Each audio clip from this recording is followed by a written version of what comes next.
Hey guys, BBI here. I want to stop and say thanks for tuning in and checking out whatever the video is about that's about ready to come up next. If you could take a minute and hit subscribe, I'd greatly appreciate it. And if you enjoy what you've seen here, make sure to hit the like button. We'd greatly appreciate your support. Anyhow, guys, all that aside, let's get on with the show.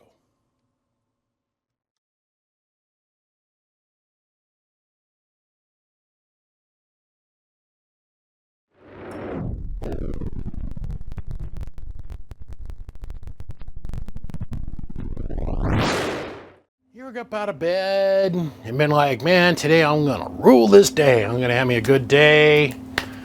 I'm not gonna have problems. It's gonna be an easy day.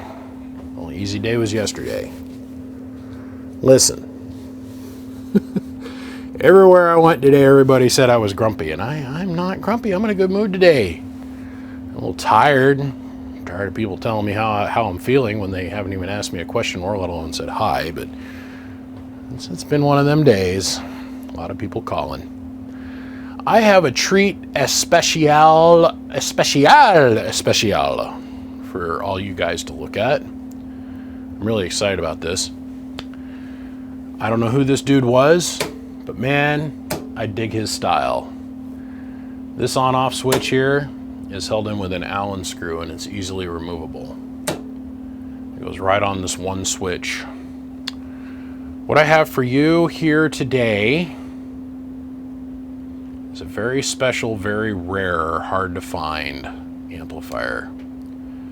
It is a Glen Custom-1600. Now, Glen first came onto my radar many moons ago when I met my buddy Bakerman, Mr. Tom.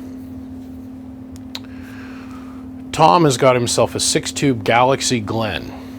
It's a Galaxy 3000. Okay, 6-tube 250B. This is its little mutant brother. This is the Custom-1600. Little did I know how many Glens I would end up running across, which I think I'm up to about 5 different versions of almost the same apple. We're going to open this up, but this thing is a pristine gem of a honey. I'm here to tell you. These amps were way ahead of their time, like way ahead of their time when they were made, way back when. As you guys know, I've been doing an oral history on a lot of people that I've been running into and interacting with, and one of those people I did an oral history with was 766, and he apparently knew some dudes and knew a dude that knew a dude over there at Glen. I'll let him explain it to you. It's really cool. It's a cool history, but it's like I told him, I said, you know, we're sitting there, I rented a hotel room for me and him to meet at so I could do the interview in a quiet, controlled space. And I pointed out the window. I was like, hey, man, I got 2 Glens in the truck right now. This is the second cleanest example of a Glen I have ever seen in my life. The first cleanest example that I have ever seen of this particular style of amplifier belongs to my buddy Gas Cap, and it's sitting over there on the floor. I'm going to go through it for him. His is gray face, black lid with black rubber trim. This is gray face with brown lid. The other thing that Glen's really famous for was cutting the vent holes in the top. There were many different styles. They varied quite a bit. He did clover leaves, he did 6-hole patterns, he did all kinds of stuff. I have this same amplifier, but in a different configuration, and it's in pieces right now because it was burnt dog shit to the ground. But it's neat because it's the same amplifier, but it's completely a remote face. It's got this big long umbilical cord that plugs into it, and you run the whole amplifier literally from remote. It's really cool. The biggest Glen I've ever seen with my eyes happens to be owned by Squeaker. It's a 4CX 5000 remote interface. It's just a giant black box with a blower on the back of it, and another black box that holds a power supply. The 2 bolt together, a little cable goes in between. It's got digital controlled servos and shit in it, and the bird meters and it's got bird meters in it, and all of that stuff's all done remotely and stuff. It's got stepper motors in it, so when you turn the plate and the load, you can hear the servos on. It's really cool. I wish I could shoot a video of that, but that'll probably never happen. This is a clean gem. Now, down here on the front, we have this thing called a data tag. RMS output ratings dash watts. So continuous duty is 600 watts. Intermediate duty, 1000 watts. Maximum power is going to be about 1600. That's going to be in about what they call this mystical reading called peak power, peak watts. Okay. The RMS number we know is all over the place, but for a lot of years it wasn't. For decades, and decades, we did not know how to change the injection structure of most of these radios. Well, at least the guys that did, they never bothered fooling with it. Now derails come along and we got variable bird, otherwise variable RMS, and variable peak power. Kind of change anything to read any way we want it to anymore, but it says that the frequency range on this is 40 to 2 meters. Literally, frequency range 40 to 2 meters.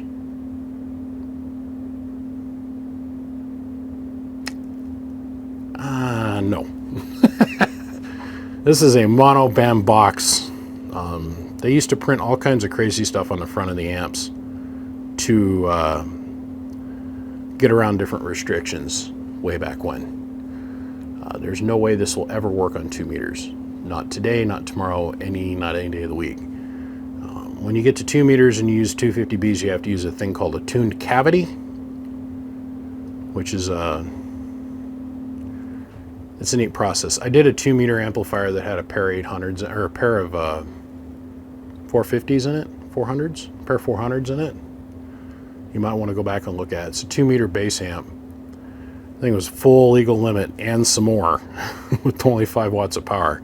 And it used a tuned cavity structure. And if you're interested in how that's put together, just Google tuned cavity for 2 meters on Google and you're going to get a phone book of information. This is 10-11 meter only, period. I'm not going to even lie about that. Variable output over here. It's 50 to 1600 watts. If you can keep this beast under 50 watts of drive, you're only putting microwatts in it. So we'll show that. Then down here in the corner, what we have is our variable power output. This is a screen control in this particular box. Unlike somewhere they say it's a variable screen and come to find out all you're doing is variable, doing a variable voltage divider on the input circuitry. So that actually controls the screen supply, which is a little bit of a tricky circuit in this box, taking into account the way that they do the power supply inside of here. This isn't like I got a BM Technologies 250B box sitting over there, and the power supply that's in this amplifier is radically different than how that one's put together. This is our keyer mode. So, of course, we have standby, and direct means foot pedal, and that's how we're going to operate it here. I don't want to take a chance of scarring up the relays. When this knob is in the direct position, you have to step on a relay or a foot pedal, which will automatically or manually close the relays for you. This does work on 110 volt close, so you're providing a ground couple, which means you would not want to use this amplifier with like an ICOM 7300 or any of the modern radios. I'd say anything past about the 90s.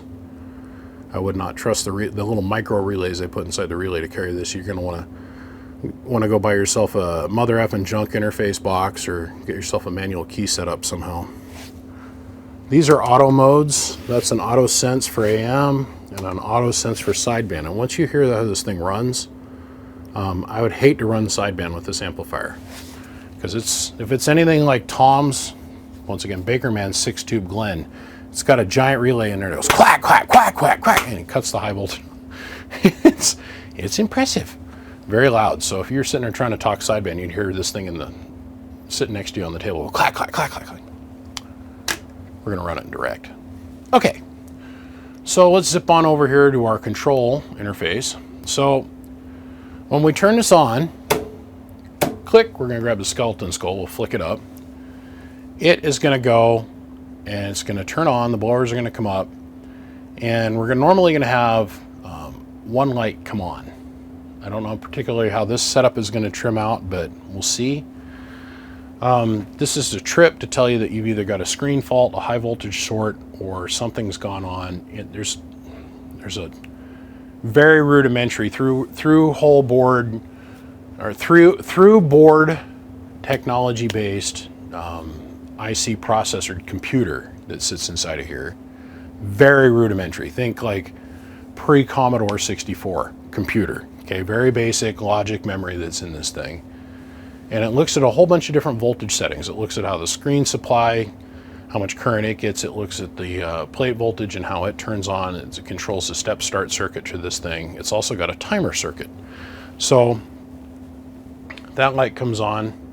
You can simply click the reset. It's a cutout, it's a safety protection. If this thing trips, it's telling you you're doing something wrong. Either you got it so far out of tune that it's pulling too much current, you're pushing too much drive into it, or you have a tube starting to go bad. It will trip, this light will come on. So you're gonna turn it on. I don't think on this particular model anything's gonna happen until the ready light kicks on. When the ready light kicks on, just simply means that the internal timer has counted down and it's gonna let you go into transmit mode. Once you step on the pedal, this light is gonna illuminate. Those are actually, are they booties? They're booties, look at that. Little rubber booties that go around jeweled lamps. When I go and I do a gas caps amp, you'll see what these look like bare. Or you can go look at the Bakerman video that I've done multiple times with his. Most of the time when you see these, they don't have any little booties around the lights. These lenses are usually very faded or they're broken. This thing looks like it just came off the factory room floor out of California. Yes, these were made in California. But, and I'll let 766 tell that history there because he kind of touches on it in his oral history. So make sure to tune in and check that out here in a couple weeks when that's ready to come up. I don't know about you, I want to look on the inside of this thing. I'm very interested to see, because so far the only thing I've noticed on this thing is it's got a bunch of old man dust on it. What I mean by old man dust is this thing sat in a closet someplace and just ambient dust fell on it. This thing was very well loved. There's a tiny little scuff over here in the corner in the cabinet. A tiny little scuff here, little tiny scratch here, and a couple little tiny nicks in the face. But other than that, this thing is mint. Mint, mint, minty. Even the guard in the back for the air vent is still relatively flat. These usually get punched in and all bent to shit because they're made out of very, very thin, very, very soft aluminum. And then the other thing is they're sitting there getting hit by hot air all the time, and it has a tendency to make the aluminum very, very soft. So to have one of these come in this condition, for you guys to be able to get, actually be able to purchase, is rare as frig. I want to take the lid off. Let's take the lid off. Oh, that's the inside of our lid. If we start reading the tea leaves, we notice things like when the lid comes on and off a bunch, this paint gets scratched so bad, and there's none of that here. I bet this lid hasn't been off more than maybe once or twice. Wow, this thing is mint. I'm glad I got this one on, well, on a couple different levels. I'm really glad I got this. Let me show you. Look, I haven't had to clean this or anything. Look at this. Let me run the gain down a little bit. Look at this. The aluminum is still stupid shiny. This was never even smoked around. I bet you those are the stock tubes. The plate choke's never been heated. The parasitics are stock. Look at the chimneys. These are the actual iMac chimneys. Oh, those are pretty. Oh, the tubes are mint. Man, this thing is beautiful. It looks like it's right off the factory floor.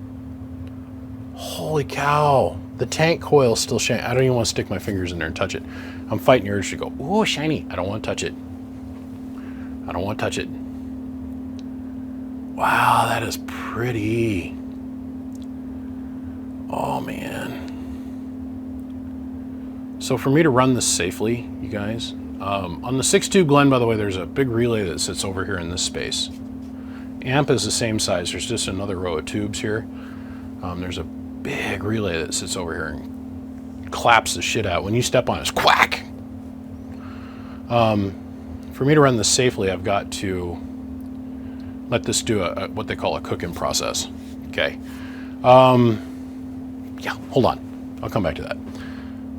This transformer is mint. When these start to get high time on them, or they've been hot several times from operation or being used in a hot environment, because there's no cooling on this side of the cabinet. God, even the little rubber booties around the bolts are still there. Yes. The coating on these transformers, sorry, I'm excited. The coating on these transformers just peels off. It'll start to flake off and the paper will start to crack. This relay, oh my God, it's like stock from factory. I'm not gonna even pull the yard net out. Even the little rubber tubing that goes around the leads for the transformer is still clear. This old 1970s vinyl. Oh man. Being the guy that has to sit here and restore this stuff, you get an eye for looking at it going, whoa. Sorry. I mean, it is 60 degrees out here, but my nipples are getting hurt. This is nice. Nice. Okay, like I was saying, for me to run this safely, I have to make sure absolutely no high voltage hits these brand new, and I mean brand new 250B tubes that are in this thing. So that means it's not going to be just like it was from the factory. I have to take the high voltage anode caps off the tubes. Now, the question is, and what I was going to just jump subjects and start talking about here a few minutes ago, but I stopped myself.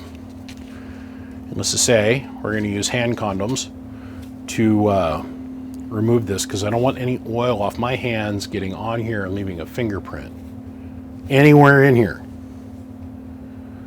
Because I mean, this aluminum is still virgin, bright white. The screws that hold the side of the cabinet on are not the holes. They're not stripped out. I mean, everything is, there's not even dust in here. Okay. Here's your standard, let's see, let me grab one here. Here's a 250B. This is the cruxus of the universe here. This is a 350F. 250B basically.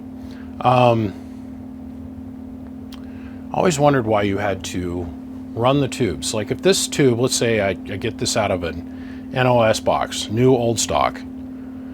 It's been sitting for 3 or 4 years, let's say. In this situation, this tube's probably been sitting for 15. These have been sitting since God knows when they were made.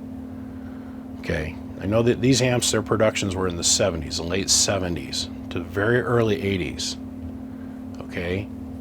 This could, in theory, have been sitting that long. When they manufacture the tubes, the getters in here, the thing that they pull a vacuum on this tube, and then they run it down with a heat temp operation, then they run the filament. Well, the filament in turn heats a small little piece of metal in here called a getter, and the getter's job is to absorb any gas that's inside this tube after they've sealed the system. Now, I've always wondered, why is it that when we have a new old stock tube that's supposedly in a vacuum space, where's the gas come from that we're all worried about? Okay. So when you come up in the radio world, you learn that there's these weird wives' tales. One of the weird wives' tales that you'll hear is, well, you know, if that amplifier isn't biased for sideband, it's a splatter box and you're going to hear it on every frequency. Man, that's just some old grumpy ham guy being bitter about something. Not too sure what. I heard that and I believed it, because these were people that I thought were smarter than me and knew more about things than me, and so therefore I repeated that same wrong, erroneous knowledge. I got older and learned a little bit more, and this whole thing happened, and I started studying stuff, and it became very apparent to me that that wives' tale was not even remotely true. Not even remotely true. The amplifier does not control the cleanliness of the signal most of the time. It's the equipment that you're feeding the amplifier with primarily dictates that, for the most part. It is possible to have the amplifier in such a state of operation where it can create its own intermittent harmonics. That is possible. But 99% of the time, the biased operation of, let's say, a solid state box, if it is Class C or Class B, because Class AB only exists on FM, a lot of people don't talk FM on solid state boxes, so therefore it'd be Class B, if we want to get real technical about it. That makes no signal width, frequency, occupation, noise, splatter issues. That's not what causes that. Wives' tale. So I was always afraid to get on board with, hey, if we don't take the tube that we just took out of the box, and we're going to put it in the socket and run it for a few hours, I'm always afraid to, because you hear people say, nah, you should be able to pull it out of the box, slap it in the socket, and go. Then you got older, wiser, smarter men. They're like, no. You're going to take that tube, you're going to put it in the socket. You're not going to apply any high voltage to it, and you're going to let it sit and run for a few hours. Like 6. That way, if there's any erroneous gas on the inside of the tube, the getter is going to get hot and reabsorb it. I always wondered what the actual truth was. So on my road trip in California, I spent an entire day with a very brilliant person who was willing to put me to tube school. And what I mean by tubes is you walk into his shop and there was probably 4,000 tubes in some state of disassemblage that he's in the midst of either repairing, working on, or part of his stock. And he sat down and he explained some very interesting things to me. And one of the things that I did ask him out of the myriad, I went in there with a notebook that was like this thick, full of questions. Because I went to iMac and they're like, oh, can't tell you that trade secret. Oh, can't tell you that trade secret. Well, you all know how I react to people that say, oh, trade secret, when it comes to something that should be relative knowledge. I buck that system and I kick it in the balls. I went and found a guy that works outside of corporate America, and he sat down and he explained some things to me. So what happens is the getters absorb or burn off the gases. Some of the gases they will actually just absorb. The heat, the changing of the metal. Now, please understand that I'm bringing this way down, okay? And I'm gonna put this in very simple terms. When you heat the metal up in here, and I'm not gonna get specific about metal types because different particular styles of tubes, there's about 8 or 9 different kinds of metal that they use as getters. There's 1 or 2 that are very common. So I got to bring it down, and we're doing a generalized way of describing this. Some of the gases just simply get absorbed by the getter in its heating process. Those gases over time, if the tube is not cycled every once in a while, those gases can leave the getter and outgas from the getter and be floating around inside the tube. They test with that with high voltage, and that whole process of them simply doing a high voltage, what they call high pot test, and where the tube actually arcs over, tells them a bunch. But in this process, how this comes back to here, is these tubes have been sitting for a long time. We know for at least 5 years of just this tube's history that we can track the people that went and got this amplifier. We know that the tubes have been sitting for a minimum of 5 years. So that means once I get past this little stage of things, let me get this off this beautiful gem. Those little dead turd. I got a whole bucket full of them, and when I get pissed, I'll go outside, I grab a baseball bat, I go down to the park, and I do field practice with them damn little things. Think, ping, they go flying. Or I shoot them, they explode. Amazing what happens to them when you hit them with a 50 cal. And no, I'm not talking a pistol. I'm gonna have to let this run for a little bit. After I get done shooting this video, I'm going to pull the anode rings off, and I'm probably going to let this run all night. Literally turn it on, watch to see if the tubes heat up, make sure everything comes on the way it should, and then leave the room. Lock the room, and I'm going to let it run. That way the filaments can light, air can move through the tubes to cool the filaments, cool the anodes. and we can reabsorb that gas. That way when we do bring the high voltage on, we don't have to worry about creating what they call a hard arc screen short on the inside of the tube. God, I'm telling you, I just recently bought 2 books, by the way, that were mind-blowing to me about tube construction, tube assembly, and tube repair. I'm about 5 chapters into one of the books, and each one of them is about that thick. So, I don't know, man. I get questions about something. I want to go find out the knowledge, and I want to go find the knowledge from the guys that know. And I found the guy that knew, and I'm doing everything I can to coax him in to doing a question and answer video for you all. So that might be coming here in the future. Don't know, nothing's in stone yet, not committing anybody to anything. I want to take the bottom off. I cannot wait to see what this looks like in the air box on the bottom side. I'm not gonna even lie, I'm excited inside. I feel like the guy that's really into like Porsches or Ferraris or Lambos or something. Let's say like it's some really rare 1970s Porsche that they made 2 of in like teal aquaescent titty milk blue or some shit, and there's none of them to be had. The other 2 it's been lost. The other 2 they know for a fact have been wrecked by stupid teenage kids or whatever, or the 40-something midlife crisis decided to wrap it around a tree, and then all of a sudden one day the last one known in existence pops up, and it's been sitting in a hermetically sealed bubble, and it's just like it was when it come off the showroom floor. All numbers match and all the data matches up. Yeah, I feel about as excited as that guy right now. Let me show you why. This amp has never been on. This thing's never been run. The blower tells the whole story. There's a lot of little details that you pick up over the years. Like I could make another blower cage that looked that way, fairly that clean. If I take the whole blower apart and I put that in a dishwasher with a whole bunch of CLR and a bunch of stuff. But still there's little pitting and stuff that takes place. I don't think this blower's ever been run. If there is any dust, it's on just the very edge of the blades. I mean, that thing is cherry mint. You also end up scuffing the paint when you take the conical ring off the front. Let me show you this. I didn't even know this was a thing until a minute ago. I didn't even know to be looking for this.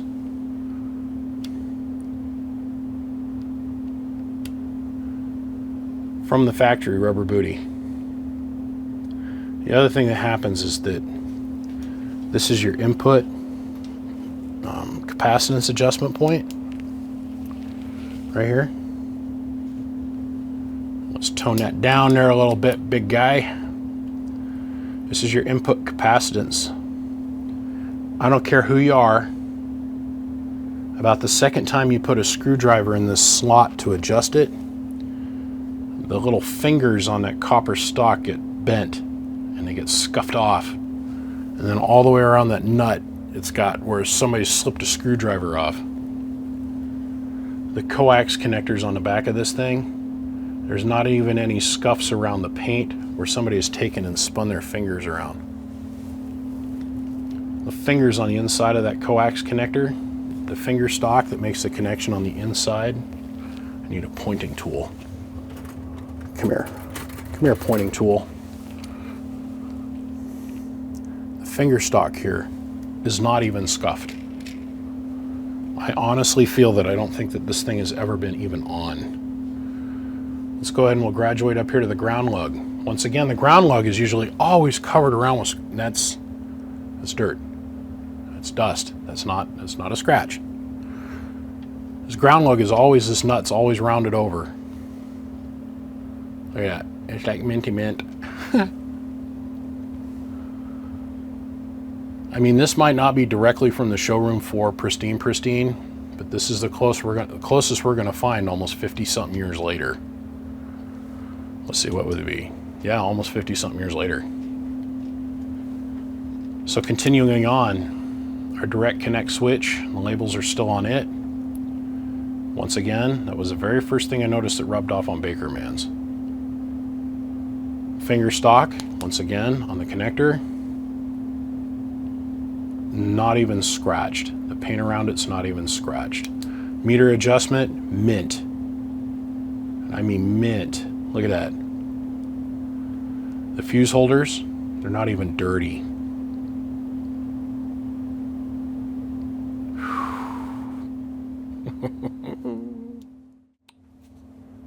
This is where we can either have our Al Capone moment, or Al Capone and oh, what's his face? Oh man, what is that guy's name? I just had it too. Geraldo Gravera moment, where he's opening Al Capone's vault, and they did it live on TV. It was a big deal, and they open the vault, they crack the vault, and they go in there, and there's nothing in there, like a burger receipt from 1940, whatever. Is it going to be full of black schmoo, or is it going to be minty like the rest of the box?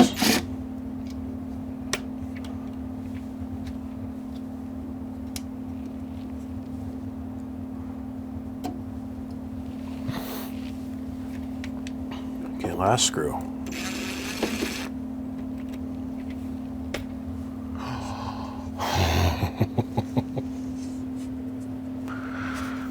Oh, the inside copper is bright and pretty. Oh man, this thing is pretty. I didn't know that there was supposed to be a cover on these. Yeah, every one I've ever seen is bare to the world. Oh man, I'm not opening up nothing in here. Okay, so remember the very rudimentary computer I was talking about? I mean, this is literally, in comparison with today, an abacus and a slide rule going on in here. Very, very basic. Grab a different light. Very basic through board. I will have to cut away here for a few minutes because over the years I have learned there are certain caps on here that are part of the filtering circuit that if I don't pay a lot of attention to, we can take something very nice like this and turn it into a smoking pile of crap in seconds. So we don't get to just slam this on. And while we're here, let's verify. It's wired 110. The 110 plug looks like it's never even been put into anything. Yeah, it's 110. Okay. One of the caps I want to check is this.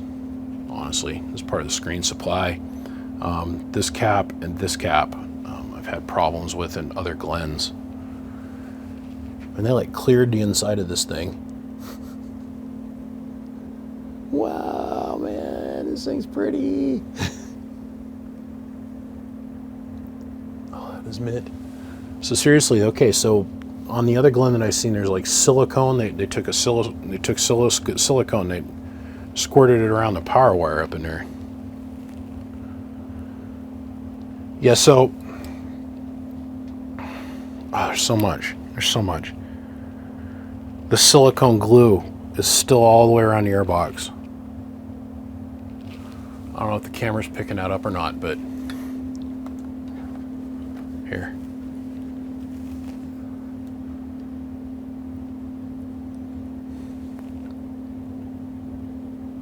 Silicone coat is still all the way around the airbox. I'm not going to even open up this box. The only thing that's in here is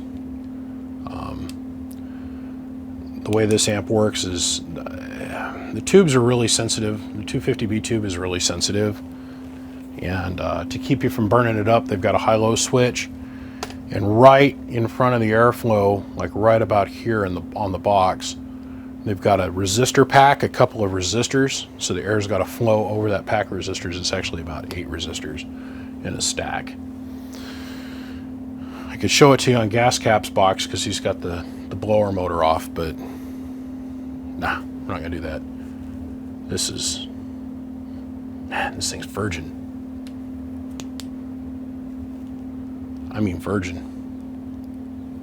This is a little different than the 6-tube version.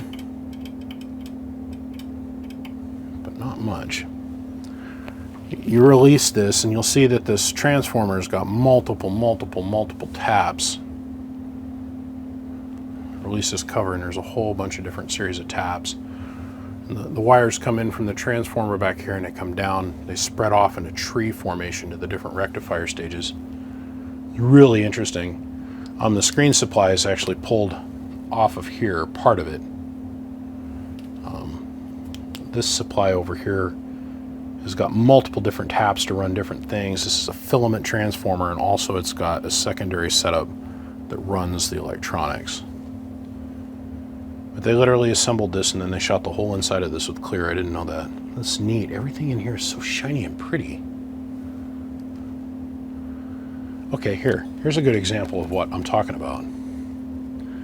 See this wafer board? Y'all that are watching this, you'll know. Just by seeing this wafer board, everybody's going to be like, yep, mint. I think I've seen about 3 of these in my life, ever, that didn't have some kind of oxidization on them of some kind. Here, check it out. Mint. Like brand new mint. Nothing on that is corroded or oxide. That's silver. Okay, each one of these tabs is silver. I'm not going to touch nothing. Any kind of moisture gets on those at all, and they start to corrode. They get a black tarnish sheen to them. That is mind-blowing to me how clean this is. Mint. Minty mint. Okay. I gotta think of a way. I mean, I gotta unsolder a couple of these caps just to check them. Just to check them. I gotta. And then I gotta, well, I can't bring this on a Variac. Sorry, I'm thinking through the process, you guys, of how I'm gonna go about starting this and the different electronic components I wanna check. These IC chips, if you bring this on a Variac, you're gonna have some problems with them chips later on. There's such a tremendous voltage swing that takes place when you slowly bring something on with a Variac on this board, because it immediately wants to have certain reference voltages.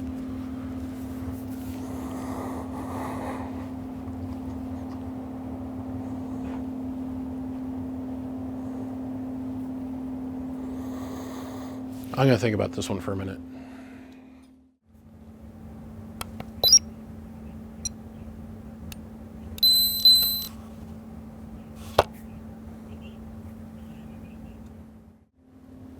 Okay, so all the caps checked out, obviously.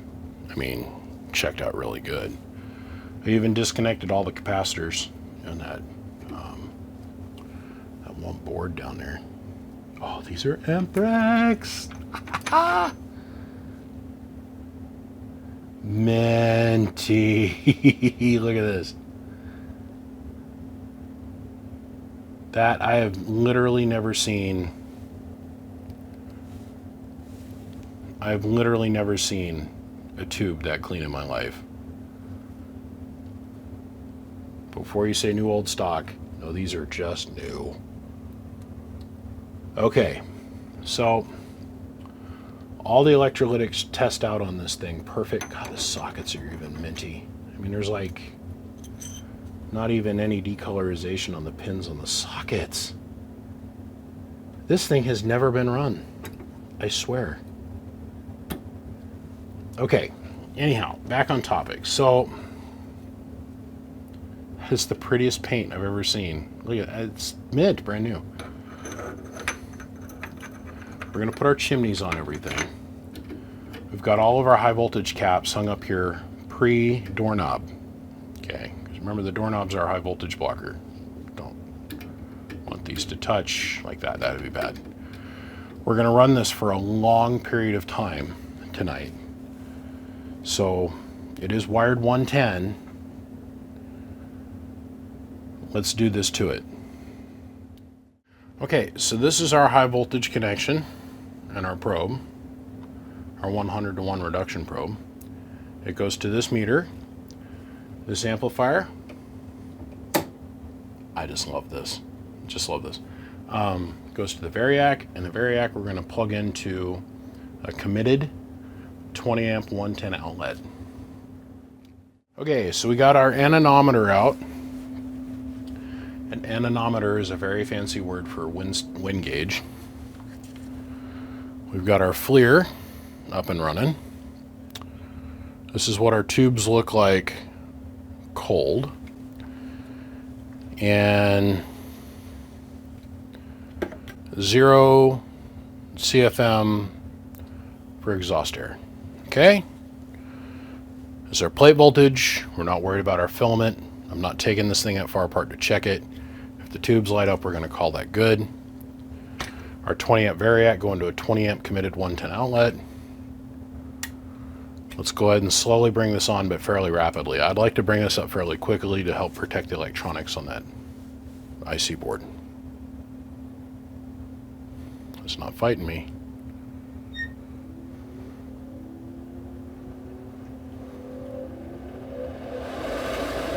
There's a blower at 110.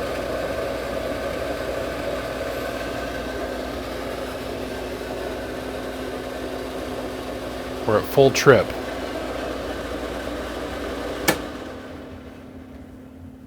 Reset.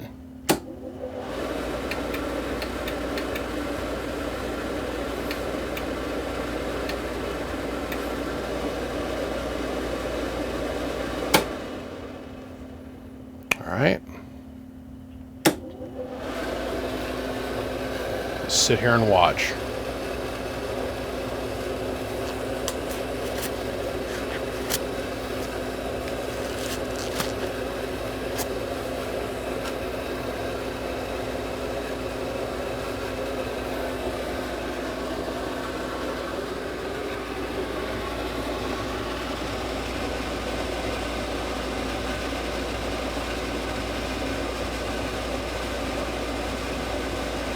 Oh, they're lighting up.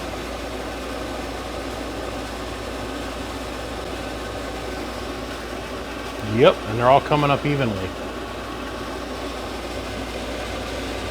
Oh, that's great.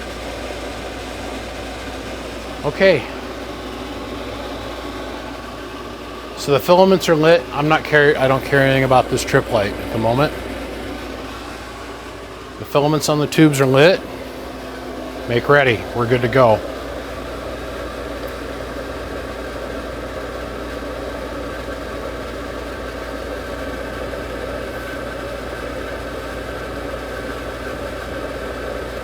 And the anemometer says, or anemometer says 208 CFM coming out of that tube. I'll take that as a win. See, we're at 2,800 feet of elevation here. I'll have to look up the data chart.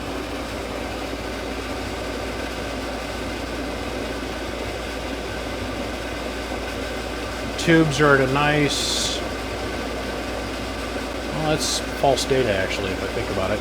The surface of the tubes are shiny, and the way this works is with an infrared sender. So that infrared light, anything that's shiny, it gives you a false reading. But it's saying 73 degrees air idle, ambient air temperature is 64. We've got good heat. That looks great.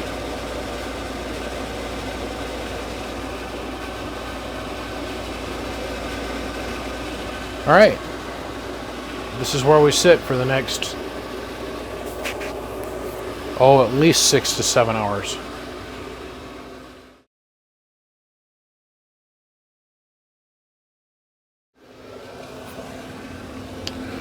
Well, it's 1 o'clock in the afternoon the next day. Let's see how we're doing here. First, we'll go look at our DC voltage on the plate. And it's showing us 2,372 volts, chilling. It's about 110 going in. And next to nothing for AC leak. Let's see, where are we at here?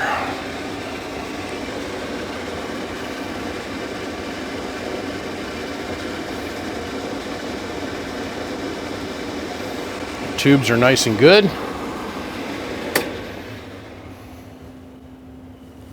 Let's go back over here to DC volts. Now, this test constitutes more than what you think. Okay. I'm letting the power supply sit here and kind of settle itself down.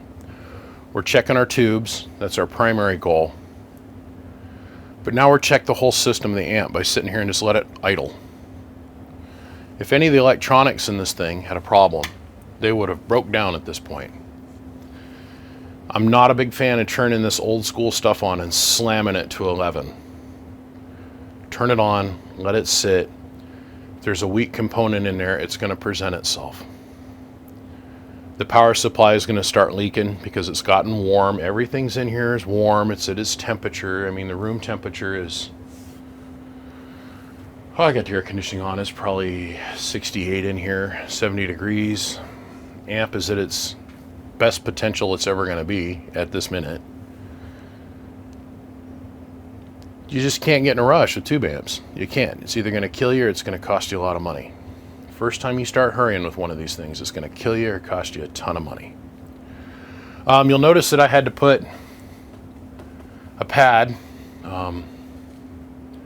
between the amplifier and the bench.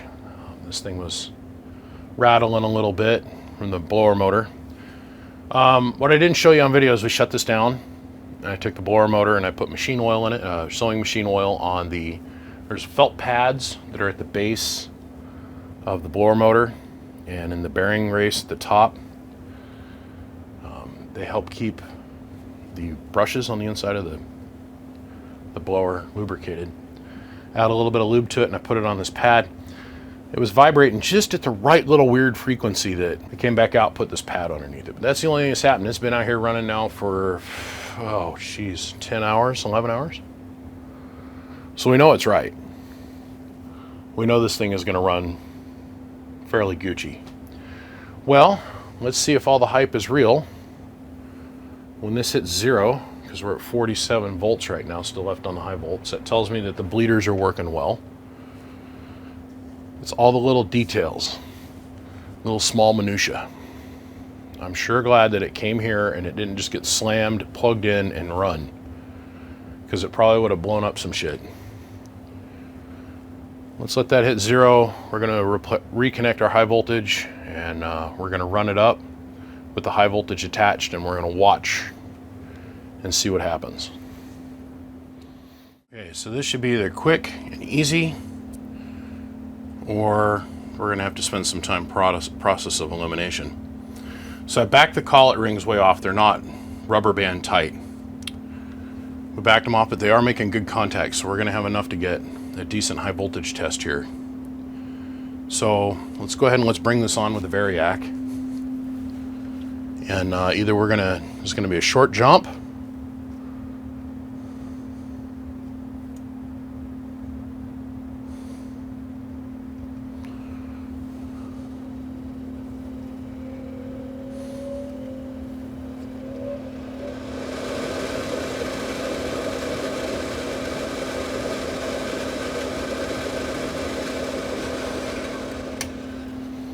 let's double check our connections because I got no high voltage.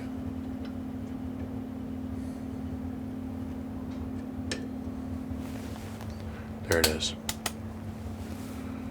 Okay. Not going into this blind. All right.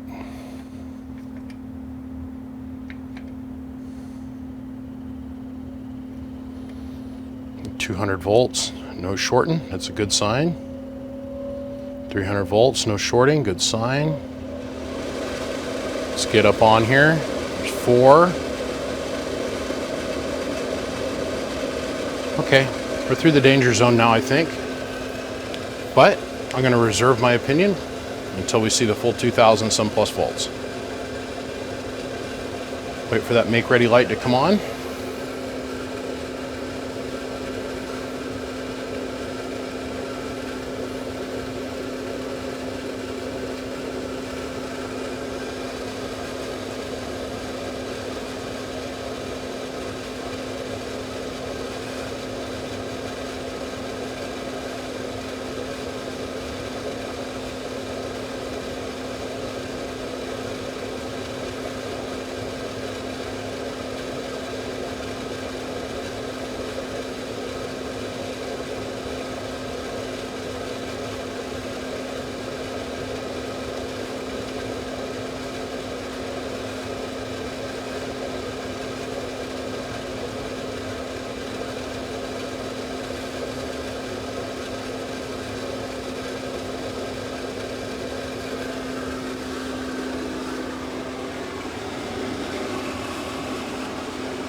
Okay.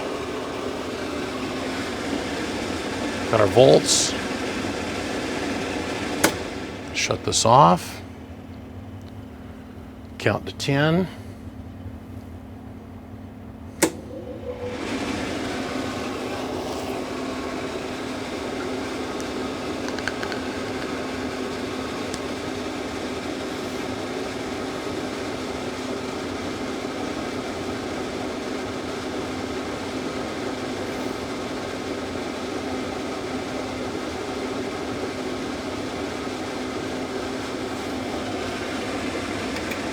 Not ready yet.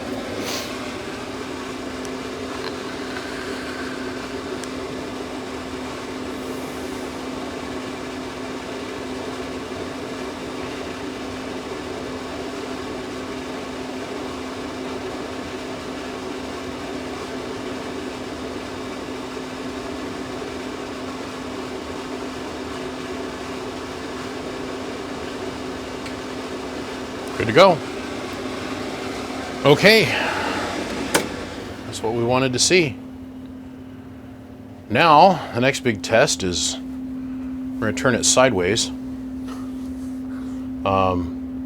just for your guys' viewing pleasure. We'll take the variac out of line. We don't need it anymore. And let's hook some coax up to it, and let's slowly start loading the thing up. We're not going for max fire out the wire. First step is going to be just seeing what happens when we go to zero signal. What I mean by zero signal is hooking up the foot pedal indirect, waiting for the ready light to come on, and stepping on the pedal. That's the scariest bit of the whole show. Put this in a non-cutaway shot. Here we go. So I have the amplifier turned sideways, literally for your guys' viewing pleasure, so I can show you what I'm adjusting on the back and on the front. We're not leaving anybody behind here. So we're going to let this go through its startup process.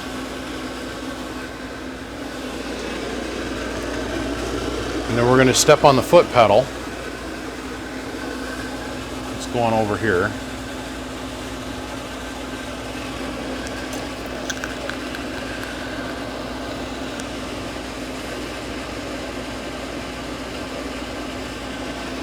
Now, I got this at 0, this at 0. That's fully interleaved, so at 0, we have this on direct. Okay, so we've got our make ready light, and this is the scariest bit of them all. That right there. We got green light indicator. This amp is good. I didn't have to do anything to it. It's friggin' awesome. Okay. I'm going to do the best I can to show you some of these procedures that we're going to go through here. First, let's turn on the radio. Let's get our 5-watt slug. I'll take this headset off. It's going crazy on me here. Let's scoot you on in. Now, over here is a 5-watt slug, 1,000-watt slug, and 1,000 in peak. Okay, so 1,000 in average, and that's a 5-watt slug, and I currently have it going forward. So, hello, audio. We got about a half a watt of reflect for input tune, for pass-through tune, I mean. So this will bring our dead key on up to about a watt, 1 watt.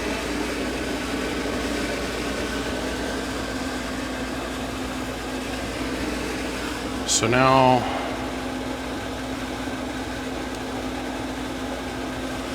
hopefully that works. We're going to start out real low. And where we're tuning from is over here. Still a 5-watt slug going forward. So I got 1 watt going in it, and it's already trying to run away. So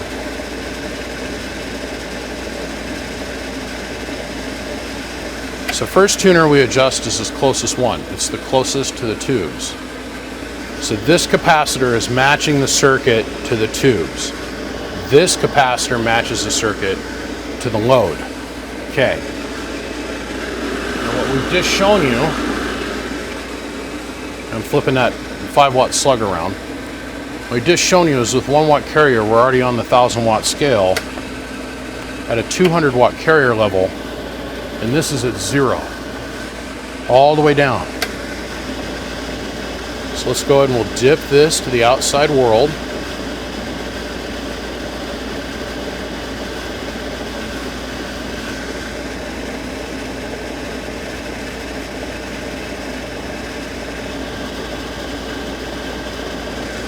And we're tuning for max carrier. So now we can rest assured very much that the power that's going in is roughly coming out. So now we're going to go play with this tuner. And I've got to crop this at a weird angle so I got room to work too. Because if I have this screwdriver slip and I scratch this paint, screw up this tuner, I'm going to be pissed. Okay.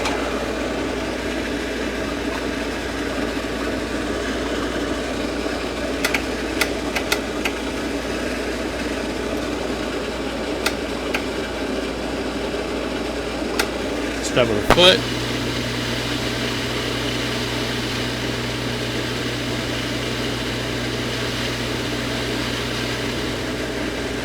What I'm doing here, that's all I'm going to do. What I'm doing here is adjusting this meter for the lowest amount of input reflect. So we're at a full watt worth of return power coming back from the amplifier. So now let's see what we've done for our output power. It's fallen just a little bit. You see that? That's fine. That input reflect was giving us a false sense of output power. So let's go ahead and we'll turn our bias screen up a little bit here. It's about halfway. I want to back out so I can show you what I'm doing. I'm just tuning for maximum amount of peak power at this point.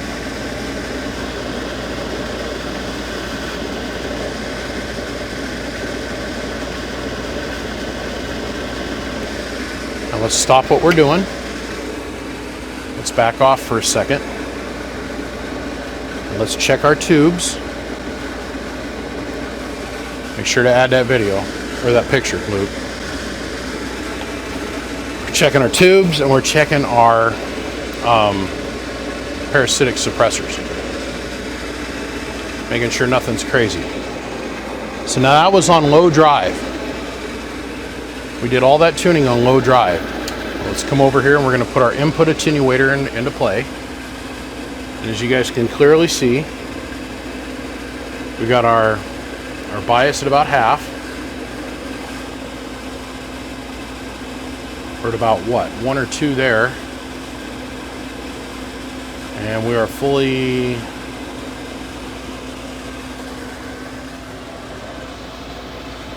just out of it. So let's go like this. Bet you that's going to put us real close.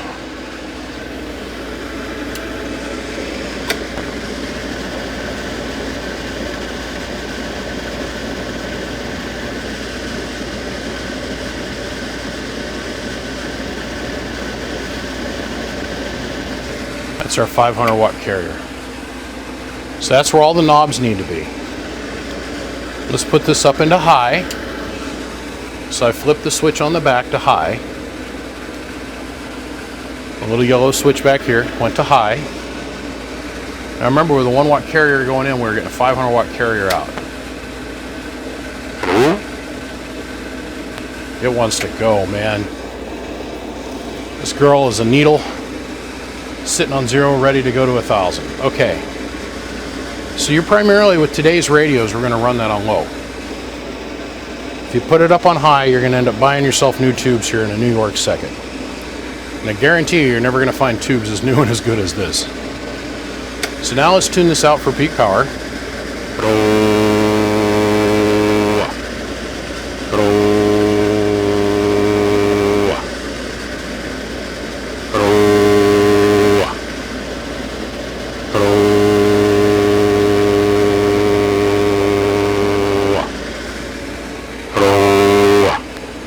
the scale. Let's come over here.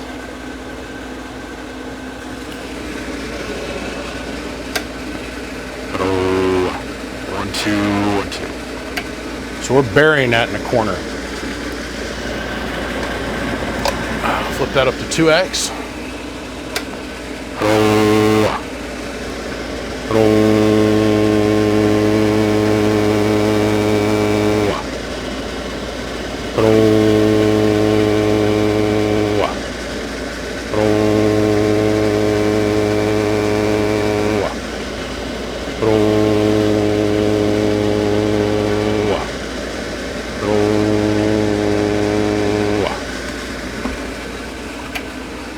$1,900-ish out, and let's see what we have left down here to give it.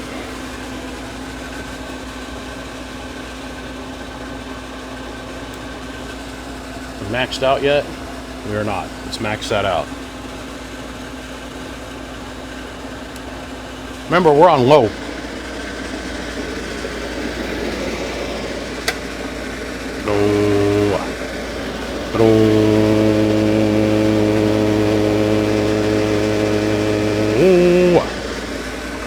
That's beautiful.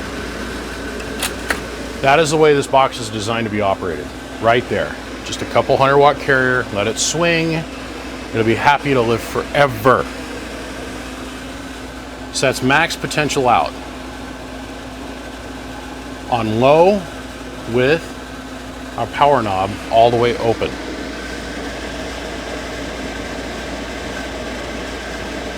Dust, man. Okay, so let's bring this on back down. Now, what I want to do is I want to show you how much drive is going in this thing. I'm sorry, I don't want to get my upper portion of my body, like my wedding rings, off and stuff. I'm serious. We're being really serious now. The reason I keep hitting this with the high volt probe is because where those switches are located, I'd have to wrap my body between the camera and the amplifier, and I don't want to be that close to it. I just don't. Sorry, I like living, and I want to see my kids make babies and stuff. Okay. This is all I'm putting into it for drive. 1, 2. 1, 2. That is a 1,000-watt slug, and it's MPEP. Audio. So we're making 2,000 watts, almost 2,000 watts of power with about maybe 10 watts of drive. I got the workbench all the way down as low as I can go. My volts over here, we're at 12. I got my mic gain on the radio choke fairly back. I mean, we're putting little drive in. Hello, audio. But what we're getting out of it,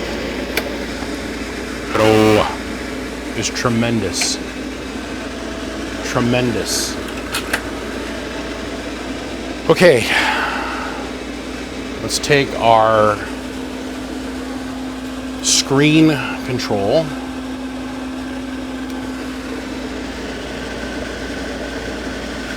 Let's turn that all the way to 0.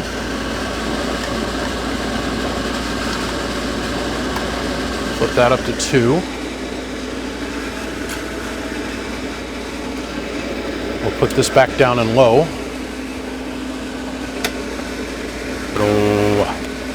Yes, we just pegged it. And I cannot stress to you, do not run it like this. Please note our screen control is now all the way down. Down, off, 0. Okay? And yeah, the paint is that crispy. This isn't, that's reflection off the knob. Unbelievable how clean this thing is. So here we are in 2x PEP. Audio.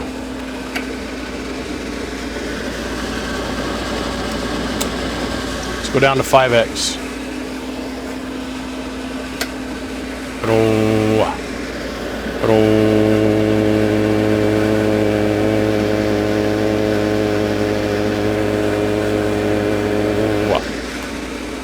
about 2,500 watts of power, depending on how we look at it. I mean, this is just 4 little tiny 250V tubes, you guys.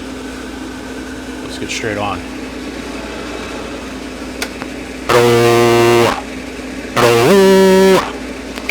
That's a lot out of these 4 little tiny tubes. That's a lot. And I would not suggest running it like that. We're going to go back to the high level. We're going to turn our screen control to about half.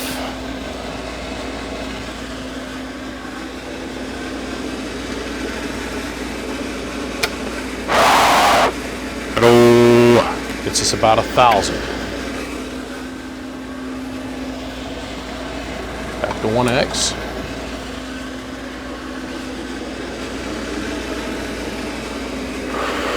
Same amount of drive. Hello, hello, hello. Hello, audio.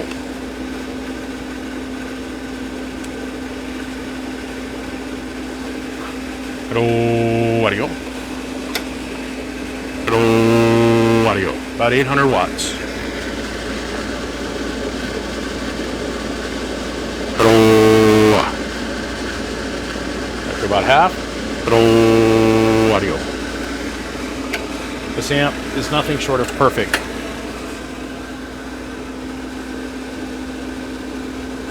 The tubes are exactly brand new. Not 100%. Oh, 100% off. No, fuck, new. And all that love we put it through.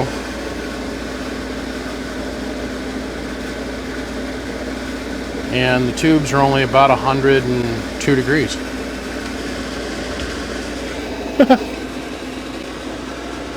Let's give this a minute to cool down. Let's slip on the old wedding ring. Okay, so it's really neat to run one of these old boxes, brand new like this, out the hop. It's really cool for me getting to learn. On every Glen I've ever worked on, the plate choke right here in the middle was just hotter than a firecracker. Now I took a picture, inserted here. That picture, or this picture, is of right after we got done operating it. I wanted to show the plate choke and how hot it was in the middle. There's a couple things that lead to that. This big old giant wire wound cocked for $1 is like 10 times the amount of turns it needs to really not be resonant for a mono band. But this is a commercially built box, so we're buying commercially built parts that work well enough that we can drop it in here and just make it go.